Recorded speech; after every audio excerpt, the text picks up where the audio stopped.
പ്രിയപ്പെട്ട സഹോദരി സഹോദരങ്ങളെ, വലിയ ആഴ്ചയിലേക്ക് നാം പ്രവേശിച്ചു കഴിഞ്ഞു. വാസ്തവത്തിൽ നമ്മുടെ ആധ്യാത്മിക ആരാധനക്രമ ജീവിതത്തിൻ്റെ ഏറ്റവും മൗലികമായ ഏറ്റവും പ്രധാനപ്പെട്ട ദിനങ്ങളാണ് കടന്നു പോകുന്നത് എന്ന് നമുക്കെല്ലാവർക്കും അറിയാം. പണ്ടുകാലം തൊട്ടേ നമ്മൾ വലിയ ആഴ്ചയിൽ വാസ്തവത്തിൽ ഒരുപാട് യാത്രകളൊക്കെ നമ്മൾ നിയന്ത്രിച്ചിരുന്നു.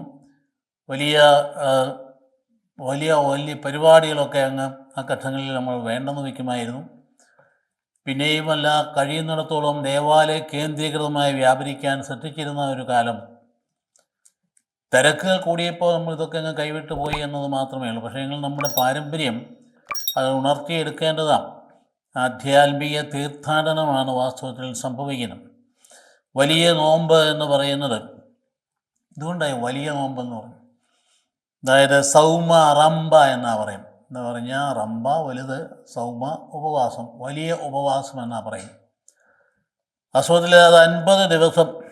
അതെങ്ങനെയാണ് 50 നോമ്പെന്ന് പറയാൻ കാരണം, സാധാരണ ഞായറാഴ്ച നോമ്പില്ല. പക്ഷേ ശ്രീയാനി ക്രിസ്ത്യാനികളെയും ഞായറാഴ്ചകളിലെ 4 ദിവസവും അതിൻ്റെ കൂടെ വലിയ ആഴ്ചയിലെ പ്രധാന ദിനങ്ങളൊക്കെ ചേർത്താണ് 50 നോമ്പ് നമ്മുടെ പാരമ്പര്യത്തിൽപ്പെട്ടതാണ്. അപ്പോൾ അതുകൊണ്ട് പീഡാനുഭവാഴ്ചയും കൂടെ കൂട്ടിയ വാസ്തവത്തിൽ ഇതൊരു ആന്തരിക തീർത്ഥാടനമാണ്. ഈ ദിവസങ്ങളിലൊക്കെ നമ്മൾ ഒരുപാട് മറ്റ് പ്രവർത്തികൾ ചെയ്യുന്നുണ്ട്. അത് മോശമൊന്നുമല്ല. മലകയറ്റം, കുരിശിൻ്റെ വഴി എന്ന് വേണ്ട ഏതെല്ലാം മലകളിൽ പോയി കയറാവോ അതിനൊക്കെ താല്പര്യപ്പെട്ട് ഓടി നടക്കുന്ന ഒരു രീതിയൊക്കെ ഉണ്ട്. അതൊക്കെ അനുഷ്ഠാനങ്ങളാണ്. അനുഷ്ഠാനങ്ങൾക്ക് അർത്ഥമൊക്കെ ഉണ്ട്. പക്ഷേ അവിടെ മാത്രം നമ്മൾ കേന്ദ്രീകരിച്ചാൽ പോരെ. ഏറ്റവും പ്രധാനപ്പെട്ട കാര്യം ആരാധനക്രമമാണ്. ആരാധനയിലൂടെയാണ് നമ്മൾ ഉയർപ്പിൻ്റെ പൊതുജീവനിലേക്കുള്ള തീർത്ഥാടനം നടത്തുന്നത്. ഞാൻ ഒന്നുകൂടെ ആവർത്തിക്കുകയാണ്. ദൈവാരാധനയിലൂടെ ഉയർപ്പിൻ്റെ പൊതുജീവൻ, ജീസസ് ഈസ് റിസൺ എന്ന് പറഞ്ഞാൽ അത് ആത്മാവിൽ പതിക്കുന്ന ഒരു സത്യമാണ്. ജീവിച്ചിരിക്കുന്നവനായ കർത്താവിലേക്ക് നമ്മൾ ആരാധനക്രമത്തിലൂടെ ആ പൊതുജീവൻ പ്രാപിച്ച്, ദൈവാത്മാവ് പൊതുജീവൻ പ്രാപിച്ച് തീർത്ഥാടനം ചെയ്യുന്ന ആന്തരികമായ ഒരു യജ്ഞമാണ്. അതാണ് ഈ നോമ്പെന്ന് പറയുന്നത്, വലിയ ആഴ്ച ക്രമീകരണം എന്നൊക്കെ പറയുന്നു. അതില്ലാതെ അനുഷ്ഠാനം മാത്രം നടത്തിക്കൊണ്ട് അർത്ഥമൊന്നുമില്ല. എന്നിട്ടും ആരാധനക്രമം തന്നെ നമ്മൾ എങ്ങോട്ടാണ് കൊണ്ടുപോകുന്നത് നമ്മളൊന്ന് തിരിഞ്ഞു നോക്കുന്നത് നല്ലതാണ്. അതായത് ആദ്യത്തെ ഞായറാഴ്ച തന്നെ മിശിഹായുടെ മരുഭൂമിയിലെ പരീക്ഷണമായിരുന്നു ചിന്താവിഷയമായിട്ട് നമുക്ക് സഭ നൽകിയത്.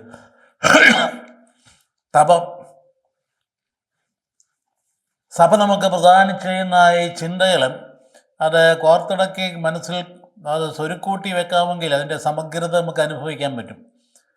മിശിഹായുടെ മരുഭൂമിയിലെ ആ പ്രലോഭനം, മാമോദിസ കഴിഞ്ഞ് കയറി വന്നപ്പോൾ ആ പ്രലോഭനമാണ് നമുക്ക് ആദ്യ ഞായറാഴ്ച നൽകിയത്. അതായത് ഈ വലിയ നോമ്പിലേക്ക് കടക്കുമ്പം അഡിക്ഷൻ വല്ലതൊക്കെ ഉണ്ടെങ്കിൽ, നമ്മൾ പ്രലോഭിക്കപ്പെട്ട് കിടക്കുന്ന സാഹചര്യമാണെങ്കിൽ, അടിമത്തം ഉണ്ടെങ്കിൽ മുക്തി പ്രാപിക്കണം. അതിൻ്റെ ആമുഖം അതുതന്നെയാണ്. ഇപ്പം നോമ്പ് കാലത്ത് പലപ്പോഴും പല നല്ല മനുഷ്യർ, കുടിയൊക്കെ ഉള്ള ആൾക്കാർ നോമ്പ് കാലത്ത് കുടിക്കാണ്ടൊക്കെ ഇരിക്കും. പക്ഷേ നോമ്പ് തീരുന്നതെല്ലാം കൂടെ കുടത്തോടെ കുടിക്കുന്ന രീതിയാണ്. അതിനല്ല, ആന്തരിക പരിവർത്തനം ഇല്ലാത്തതുകൊണ്ടാണ് അങ്ങനെ. സിഗരറ്റ് വലിയ നിൽക്കുന്ന ആൾക്കാർ ചിലപ്പോൾ നോമ്പ് കാലത്ത് സിഗരറ്റ് അത്രയും ദിവസങ്ങളിൽ വലിക്കാതിരുന്നിട്ട് പക്ഷേ അവസാന ദിവസം 10 ഒന്നിച്ചങ്ങ് വലിക്കും. അതൊന്നും ആന്തരിക പരിവർത്തനമില്ല. അപ്പം അങ്ങനെ ചെയ്യാനുള്ള മനസ്സൊക്കെ ആളുകൾക്കുണ്ട്. രണ്ടാമത്തെ ഞായറാഴ്ച നമ്മൾ പരിവർത്തനത്തിൻ്റെ ഏറ്റവും പ്രധാനപ്പെട്ട ഉദാഹരണമായ സക്കേവൂസിനെ കുറിച്ചാണ് നമ്മൾ ധ്യാനിച്ചത്. നോമ്പിൻ്റെ രണ്ടാമത്തെ ഞായറാഴ്ച വലിയ ആന്തരിക പരിവർത്തനത്തിന് വിധേയനായി ഞാൻ പിടിച്ചു പറിച്ചെടുത്തതിന് 4 ഇരട്ടി തിരിച്ചു കൊടുത്തുകൊള്ളാം. കർത്താവിനെ പഠിപ്പിച്ച പ്രബോധമനുസരിച്ച് ലോകം മുഴുവൻ നേടിയാൽ നിൻ്റെ ആത്മാധിച്ച എന്ത് പ്രയോജനം? ലോകം എന്നതാണ് സമ്പത്ത്, അതുപോലെയുള്ള മറ്റ് അധികാരം, പ്രശസ്തി, സ്ഥാനമാനം, ഇതൊക്കെ മുഴുവൻ നേടിയാലും ആത്മാധിച്ച ഫലമെന്ത് എന്നുള്ള കർത്താവിന് പ്രബോധന പ്രകാരം സക്കേവൂസൻ മനോഹരമായൊരു മാതൃകയായിട്ട് മാറുന്നത് നാം കാണുന്നു. കർത്താവിൻ്റെ വീട്ടിലേക്ക് പോകും. അതായിരുന്നു രണ്ടാമത്തെ ഞായറാഴ്ചയെങ്കിൽ. മൂന്നാമത്തെ ഞായറാഴ്ച കഴിഞ്ഞുള്ള കപടതയില്ലാത്ത പ്രാർത്ഥന നമുക്ക് വേണം. ദാനധർമ്മവും മറ്റുള്ളവരെ കാണിക്കാൻ വേണ്ടി, കൊട്ടിഘോഷിക്കാൻ വേണ്ടി, ഒരു മുഖമൊക്കെ വക്രീകരിച്ച് ഉപവസിക്കുന്നു കാണിക്കാൻ വേണ്ടി, അല്ലെങ്കിൽ പ്രാർത്ഥിക്കുന്നതൊക്കെ വേണ്ടി ഒച്ചയൊക്കെ വെച്ച് ബഹളം വെച്ച്, അതെല്ലാം നീ നിൻ്റെ മുറിയിൽ കിടന്ന് കഥകടിച്ച് സ്വർഗസ്നായനാണ് പ്രാർത്ഥിക്കാമെന്ന് പറയുമ്പോൾ മുറിയിൽ കിടന്ന് കഥകടിച്ച് പ്രാർത്ഥിക്കണമെന്ന് അക്ഷരാർത്ഥത്തിലല്ല. നിൻ്റെ ഹൃദയം പിതാവിനോട് ചേർന്ന് നിൽക്കുക. നിൻ്റെ ഹൃദയം ഹന്നായുടെ ഹൃദയം ചൊരിഞ്ഞതുപോലെ നിന്റെ ഹൃദയം ദൈവത്തിലേക്ക് ചൊരിയത്തക്ക രീതിയിൽ നിന്റെ പ്രാർത്ഥന രൂപീകരിച്ചെടുക്കണം. അത്ര വ്യായാമമല്ല പ്രാർത്ഥന, ആത്മാവിൻ്റെ വലിയ ഒഴുക്കാണ് ദൈവത്തിലേക്ക്. ദാനധർമ്മം അതുപോലെ തന്നെ. ദൈവം തല്ലാത്ത ഒന്നും നിനക്കില്ല, ദൈവം തന്ന് മാത്രമേ ഉള്ളൂ. നിനക്ക് തികച്ചും ബോധ്യമുണ്ടെങ്കിൽ നീ കൊടുക്കാൻ തയ്യാറാവും. ദൈവം എനിക്ക് തന്നതുപോലെ തന്നെ ഞാൻ ഉദാരമതിയായി അർഹിക്കുന്ന ആൾക്കാർക്ക് കൊടുക്കാൻ തയ്യാറാകുന്നു. താൻ ദാനധർമ്മം മൂന്നാമത്തെ ഞായറാഴ്ച ഞങ്ങൾ പഠിപ്പിച്ചതാണ്. നാലാം ഞായറാഴ്ച കടത്തുമ്പോഴത്തേക്കുണ്ടല്ലോ നമ്മുടെ ഹൃദയത്തിന് നൈർമല്യം, പരിശുദ്ധി, അതായത് നീ നിൻ്റെ ഹൃദയത്തിൽ വ്യഭിചാരം ചെയ്ത് കഴിഞ്ഞു എന്ന് പറഞ്ഞാൽ കർത്താവ് വളരെ കൃത്യമായിട്ടും പറയുകയാണ്, നീ വസ്തുനിഷ്ഠമായിട്ട് വ്യക്തിയെ ശാരീരികമായി പീഡിപ്പിക്കുന്ന എന്ന് മാത്രമൊന്നുമില്ല, നിൻ്റെ ഹൃദയത്തിൽ നീ തോന്നിയാൽ നീ ചെയ്ത് കഴിഞ്ഞിരിക്കുന്നു എന്ന്. അപ്പോൾ അതുകൊണ്ട് ഹൃദയ നൈർമല്യം എന്ന് പറഞ്ഞതിൻ്റെ ഭംഗിയായിട്ടുള്ള ആവിഷ്കാരമായിരുന്നു നാലാമത്തെ ഞായറാഴ്ചയ്ക്ക്. അഞ്ചാം ഞായറാഴ്ച കഴിഞ്ഞപ്പോൾ നേരെ നമ്മുടെ മുമ്പിൽ കൊണ്ടുവന്നത് പാപിനിയായ സ്ത്രീയാണ്. ഓക്കെ, ഇതൊക്കെ ഓർക്കണം. ഓരോ ഞായറാഴ്ച എങ്ങനെ ക്രമീകരിച്ച് കൊണ്ടുപോകാൻ. പാപിനിയായ സ്ത്രീയെ കൊണ്ടുപോയിട്ട് പാപം ചെയ്യാത്തവർ കല്ലെറിയട്ടെ എന്ന് കർത്താവ് പറയേണ്ടി വരുന്ന ഒരു സാഹചര്യത്തിൽ അതേ സമയത്ത് തൻ്റെ പാപം മറച്ചു വെച്ചുകൊണ്ട് മറ്റുള്ളവരെ കുറ്റം വിധിക്കാൻ ഇറങ്ങത്തിരിക്കുന്ന മനുഷ്യരെ നമ്മുടെ നടുവിൽ ഇങ്ങനെയാണല്ലോ ഇപ്പം കണ്ടുകൊണ്ടിരിക്കും. ആരെയും കുറ്റം വിധിക്കുന്ന ഒരു മടിയില്ല, സ്വന്തം കാര്യം വരുമ്പോഴത്തേക്ക് ആ പാടെ വിഷമിക്കുകയും ചെയ്യും. അവിടെ പാപിനിയായ സ്ത്രീയുടെ കാര്യം എന്തുമാത്രം ധ്യാന വിഷയമായിരുന്നു. അതുകൊണ്ട് അതേ സമയത്ത് കരുണയായ കർത്താവ് അവിടെ വിധിക്കാതെ നിൽക്കുന്നതാണ്. കരുണ കാണിക്കുന്ന കർത്താവ്, ആർക്കും എപ്പോഴും ഓടിച്ചെല്ലാൻ അഭയം നൽകുന്ന പിതാവായ ദൈവത്തിൻ്റെ സ്നേഹം നിറഞ്ഞു നിൽക്കുന്നതാണ് പുത്രൻ. അതുകൊണ്ടാണ് കർത്താവ് എല്ലാ ഹൃദയങ്ങൾക്കും സ്വാധീനം ഉണ്ടായി വരുന്നത്. യേശു എന്നെ സ്പർശിച്ചു എന്ന് പറയാൻ കാര്യം അതാണ്. അഞ്ചാം ഞായറാഴ്ച ആറാം ഞായറാഴ്ച കഴിഞ്ഞപ്പോഴത്തേക്ക് നമ്മോട് പറഞ്ഞു, നിൻ്റെ ജീവിത ആത്മത്യാഗത്തിൻ്റെ വഴിയായിരിക്കാം. കുരിശെടുത്തുകൊണ്ട് പിന്നാലെ വരട്ടെ, എന്നെ അനുഗമിക്കാൻ ആഗ്രഹിക്കുന്നവരെ കുരിശെടുത്തുകൊണ്ട് പിന്നാലെ വരട്ടെ എന്ന് പറഞ്ഞുകൊണ്ട് അതിൻ്റെ വഴികളൊക്കെ നമുക്ക് പറഞ്ഞു തരികയാണ്. ആറാം ഞായറാഴ്ച എത്തിക്കഴിഞ്ഞപ്പോഴേക്കും നിൻ്റെ ജീവിതത്തിൻ്റെ ക്ലേശങ്ങളിലും ബുദ്ധിമുട്ടിലും തളർന്നു പോകാതെ കുരിശെടുത്തുകൊണ്ട് പിന്നാലെ വരണം. നീ കുരിശ് ഈ നോമ്പ് കാലത്ത് കുരിശ് വഹിച്ച് നടക്കുന്നുണ്ട്, കുരിശിൻ്റെ വഴിക്ക് പോകുന്നുണ്ട്, വലിയ കുരിശിനോടൊക്കെ പോയെന്നൊക്കെ വരും. പക്ഷേ നിൻ്റെ ജീവിതത്തിൻ്റെ പ്രാരബ്ധങ്ങളും ഉത്തരവാദിത്തങ്ങളും കുരിശ് വഹിച്ചുകൊണ്ട് നിൻ്റെ വീട്ടിലുള്ള പ്രായമുള്ള ആൾക്കാരെ അന്വേഷിക്കുക എന്നുള്ളത് അതൊരു കുരിശാണെങ്കിൽ അത് സുമനസ്സ വഹിച്ചുകൊണ്ടിൻ്റെ പിന്നാലെ വരാനാണ് പറഞ്ഞാൽ.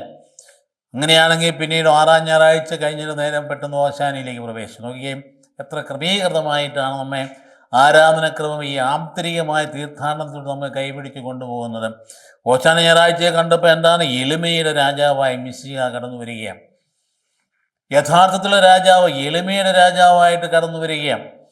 അതായത് എല്ലാ പ്രവചനങ്ങളെയും പൂർത്തീകരണമായി. അങ്ങനെ നമ്മൾ ഈ നോമ്പിൻ്റെ ദിനങ്ങൾ കഴിച്ചു കൂട്ടിയിട്ട് വന്ന് എത്തി നിൽക്കുന്നത് ഇപ്പോൾ എവിടെയാണ്? പേതൃത്തായിൽ ആരംഭിച്ചതാണ്. തിരിഞ്ഞുനോട്ടം വേണമെന്ന് പറഞ്ഞാൽ പേതൃത്താൽ ആരംഭിച്ച കഴിഞ്ഞ ഉടനെ വിഭൂതി തിരുന്നാലോട് നമ്മൾ വളരെ മനോഹരമായ രീതിയിൽ ആത്മാവിൻ്റെയും ശരീരത്തിൻ്റെയും ഭവനത്തിൻ്റെയും ശുദ്ധീകരിക്കലിൻ്റെ വഴിയെ പോയി ഒരുപാട് കാര്യങ്ങൾ ചെയ്തു. നമുക്കറിയാം, പണ്ടൊക്കെ നമ്മുടെ അമ്മമാർ അതിന് നോമ്പിന് മുമ്പ് തന്നെ നമ്മുടെ വീട്ടിലെ പാത്രങ്ങളൊക്കെ കഴുകി വെടുപ്പാക്കി മാംസവും മത്സ്യവും ഒന്നും കയറ്റാത്ത രീതിയിൽ ആരൊക്കെ ശുദ്ധീകരിച്ച് വെക്കുന്ന രീതിയൊക്കെ പഴയ വല്യമ്മമാർക്ക് ഉണ്ടായിരുന്ന കാര്യം ഓർക്കണം. അതുകൊണ്ട് അത് വളരെ അതിനുശേഷം ഭസ്മം പൂശി മനുഷ്യാനെ മണ്ണാകുന്നു നിൻ്റെ ജീവിതത്തിൻ്റെ പരിമിതിയെക്കുറിച്ച് ഓർമ്മിപ്പിച്ചുകൊണ്ടാണ് നമ്മൾ നോമ്പിലേക്ക് പ്രവേശിച്ചത്. അപ്പോൾ നോക്കി അതിൻ്റെ ആ ഒരു പോക്ക് കണ്ടോ, എവിടെയാണ് എത്തി നിൽക്കേണ്ടത്? നോമ്പിൻ്റെ അവസാനം നോമ്പ് കാലം കൂടി എന്നൊക്കെ പറഞ്ഞുകൊണ്ട് പിന്നീടെല്ലാം കൊണ്ടെല്ലാം നശിപ്പിച്ച് കളയാൻ വേണ്ടിയില്ല. ആന്തരിക തീർത്ഥാടനം ആത്മീയമായ ഫലം പുറപ്പെടുവിക്കാനാകണം. അതുകൊണ്ട് നമുക്കറിയാമല്ലോ, അതിനൊക്കെ ഒത്തിരി അനുഷ്ഠാനമൊക്കെ ഇടയ്ക്കൊക്കെ ഉണ്ടായിരുന്നു. പണ്ട് നമ്മുടെ കുടുംബങ്ങളിലാണ് കൊഴുക്കട്ട ശനി എന്നൊക്കെ പറഞ്ഞ്. കൊഴുക്കട്ട ശനി അതെന്താ? അതായത് ആ ശനിയുടെ മുമ്പുള്ള വെള്ളിയാഴ്ച ലാസറിനെയാണ് അനുസ്മരിച്ചത്. ലാസറിനെ അനുസ്മരിച്ച് കഴിഞ്ഞിട്ട് ആ ശനിയാഴ്ച ബെഥനിയിൽ കർത്താവിനൊരു വിരുന്ന് കൊടുത്തതിൻ്റെ ഓർമ്മ അനുസ്മരിക്കാൻ വേണ്ടിയിട്ടാണ് ഈ കൊഴുക്കട്ട ശനിയെ കൊഴുക്കട്ട ഉണ്ടാക്കി പങ്കുവെച്ച് എല്ലാവർക്കും കൊടുക്കുന്ന നമ്മുടെ അമ്മമാർക്കുണ്ടായിരുന്നു. അതുതന്നെയാണ് അതിനൊക്കെ അർത്ഥമുള്ള കാര്യമായിരുന്നു. അപ്പോൾ അതുപോലെ തന്നെ വീടുകളിൽ അങ്ങനെ അതോടൊപ്പം തന്നെ അത് കുരിശ് വരിച്ച് ഭക്ഷിക്കുന്ന രീതിയായിരുന്നു. എല്ലാ കാര്യങ്ങളിലും ഈ ഈശ്വംശിയായുടെ പീഡാസഹനത്തിൻ്റെയും മരണത്തിൻ്റെയും ഉത്ഥാനത്തിൻ്റെയുമായ സ്പർശനമുണ്ടായിരുന്നു നമ്മുടെ അനുഷ്ഠാനങ്ങളിലൊക്കെ. അതൊക്കെ നമ്മൾ വീണ്ടെടുക്കേണ്ടതാണ്. അങ്ങനെയാണ് നമ്മൾ വീണ്ടും പെസഹായിലേക്ക് കിടക്കായിരുന്നു. പെസഹ ഞായറാഴ്ച കഴിഞ്ഞുകൊണ്ട് പെസഹായിലേക്ക് വരുമ്പോൾ നമ്മൾ കിടക്കാൻ പറയാൻ പോകുന്നതേ ഉള്ളൂ.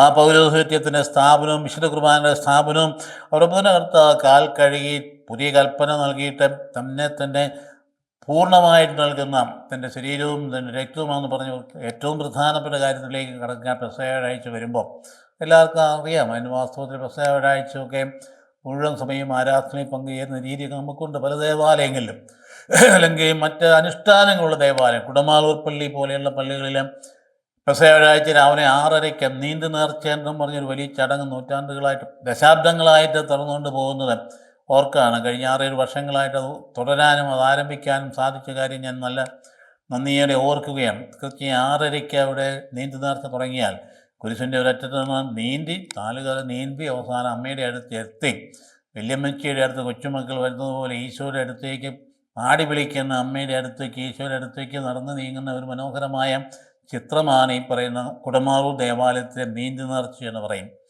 അപ്പോൾ അതുപോലെയുള്ള അനുഷ്ഠാനങ്ങളൊക്കെ നമുക്ക് ധാരാളമുണ്ട് നമ്മുടെ ജീവിതത്തിൽ. അതുപോലെ നമ്മുടെ ജീവിതത്തിൽ കൊണ്ടുപോകുന്ന